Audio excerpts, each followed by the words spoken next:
In a move that sent shockwaves through global markets, President Trump announced sweeping new tariffs on imported goods in April 2025.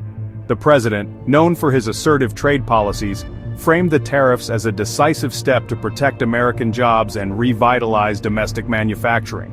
Initial reports from major news outlets presented a somewhat confusing picture, with varying figures on the exact tariff percentages.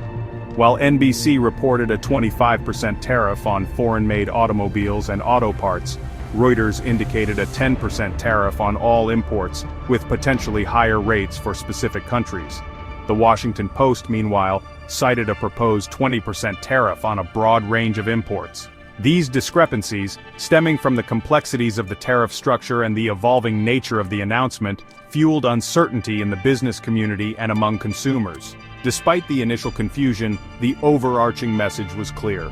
President Trump was determined to reshape the landscape of global trade, prioritizing American interests and challenging long-standing trade practices.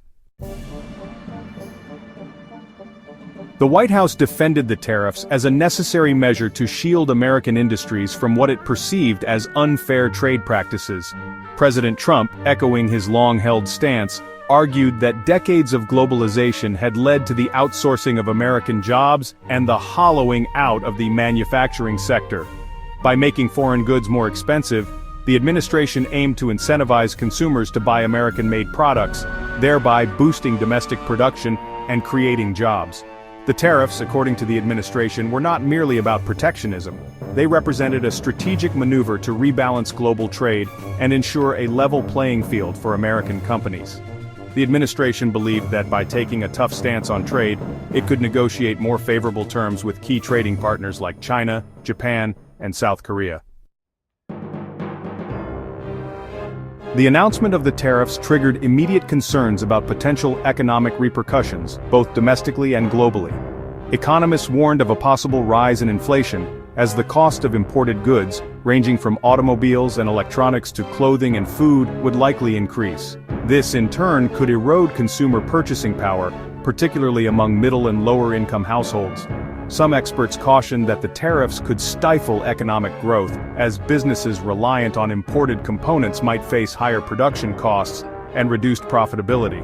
The stock market, often a barometer of investor sentiment, reacted with volatility as uncertainty loomed over the potential impact on corporate earnings and global trade flows. The international community responded to President Trump's tariff announcement with a mixture of apprehension and defiance.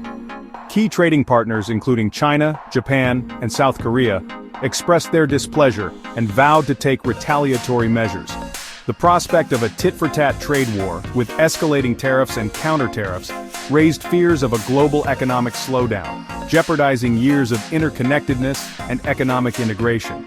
The tariffs also threatened to strain diplomatic relations, as allies and adversaries alike viewed the move as confrontational and unilateral. The potential for economic and diplomatic fallout underscored the high stakes of President Trump's gamble, as he sought to rewrite the rules of global trade and reassert American economic dominance.